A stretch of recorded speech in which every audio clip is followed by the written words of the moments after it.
New Radio Sports Network and 104.1 WRLU. Welcome back to the show. I'm Tim Coles, joined each and every week by the head coach of the Green Bay Gamblers, Pat Mikesch, coming off a weekend split with Team USA in 3 games in a row coming up this weekend, including our broadcast of Gamblers Lumberjacks on Sunday, 3:05 p.m. puck drop on 104.1 WRLU. And Coach, coming off of a pair of games against Team USA where they certainly had the best of you, even though you only got the split this past weekend, you have to be happy with how your team performed compared to those 2 previous matchups against the U18s.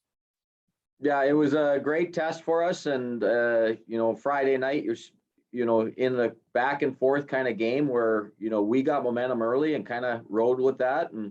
And then I thought both goalies played very well. And it was a tight game, and we end up losing that one in overtime. But I was really proud of the way the guys played against that grade 18 team. And when you take a look at those games, what was maybe the difference between when you had those games earlier against them compared to these matchups this past weekend? Well, I think the first one that we beat them early in the season. And then, the first big loss to them was right coming off the trade of Hallam and Carfagna. And, our guys had to settle themselves a little bit. I mean, it was a day later, and there was a lot of emotion, in that, 24-hour processing.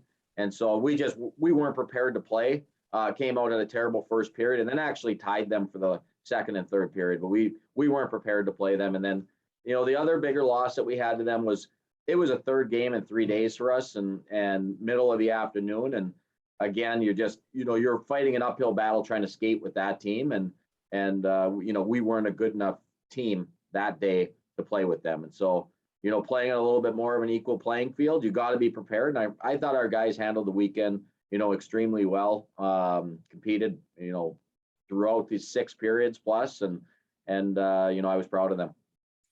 One of the things to kind of remind people from our conversation last week is that with Radislav Elias leaving the team for his national team duties, you'll have Aaron Randazzo kind of sharing the lion's share of the work here during the course of the rest of the season. And where is his psyche at, knowing that he's got a backup, but for the most part, he's the guy the rest of the way? Yeah, I mean, I think he knows it's a great opportunity to finish his junior career the right way and prepare for college next year. And so it's just, our guys are excited to play in front of him every day. And he knows that. And so, I really liked, I think Aaron had probably 1 goal all weekend that we sat there and said, oh, we'd like to have that one back. But I can tell you, he made a bunch of saves that, Team USA was probably sitting there going, I can't believe that didn't go in. So credit to Aaron, how he handled that weekend. And, obviously we will be riding him for this, the last 7 games. We have a replacement goalie that's in town that will probably get 1 game this weekend. And so it'll be a great opportunity for Aaron to get a little rest, but at the same time for our guys to, show up and play in front of a different goalie as well. Yeah, you have 3 games coming up this weekend. You head out of town. You head to Geneva, Illinois for 2 against the Steel before coming back to the Resch Center to play Muskegon on Sunday. Once again, that's a 3:05 start Sunday afternoon. And, I guess, I don't know if you want to tip your hand now or how that works as well, but do you have that replacement goalie fill in the middle there? Do you have him play on Sunday after 2 games against the Steel? What are your thoughts there? Yeah, there's a decent chance that he'll play the middle one. And, that way, Aaron's fresh coming back for that Sunday afternoon game, but we'll probably make the final decision after Friday night's game. If Aaron has a great game against Chicago Friday, and, I might want to play him again on Saturday and then let Cam play on Sunday against Muskegon. So we'll go kind of a game by game approach and see how Aaron's body's feeling. Kind of run the hot hand, if you will. You don't want to mess with the mojo, especially since, you've faced the same team 2 times in a row. Yeah, and that's always kind of a gut feeling after a Friday night game. But, we know we've got 9 periods to play this weekend. So, at some point we're going to, be using Cam for sure. How are the team's legs at this point? Obviously, you've played a lot of hockey over the last several weeks, and you got these 3 games coming up here. Is this, do you try to maybe change up the practice schedule a little bit just to keep them a little bit fresh? Or what are some of the things that you're doing to make sure that they have their best legs for as many games as possible here over this important stretch? Yeah, you're always talking with the strength coach and the sports science people, and just seeing, what we need to do to make sure we're ready for, especially a long weekend like this coming up here. And so, we had a practice yesterday. We'll go lighter today, and then have a traditional Wednesday, Thursday as we get ready for the weekend. So it's a little bit of mind management as much as it body management. They're young players, and they're in great shape. So it's more that preparing their mind and getting their excitement level up for those weekends. And how important is it to have, when you have a weekend like this where you're playing 3 games in 2 different cities, they have it so, that road trip to Geneva isn't as far as it could be when you head back to the Resch Center on Sunday? Yeah, we'll get back at a decent hour, probably somewhere in that 1:30 range on Sunday morning. And so it'll be important. Guys get a little sleep on the bus, but then get home, and then having them get up Sunday morning and actually get their body moving is a big thing for those afternoon games.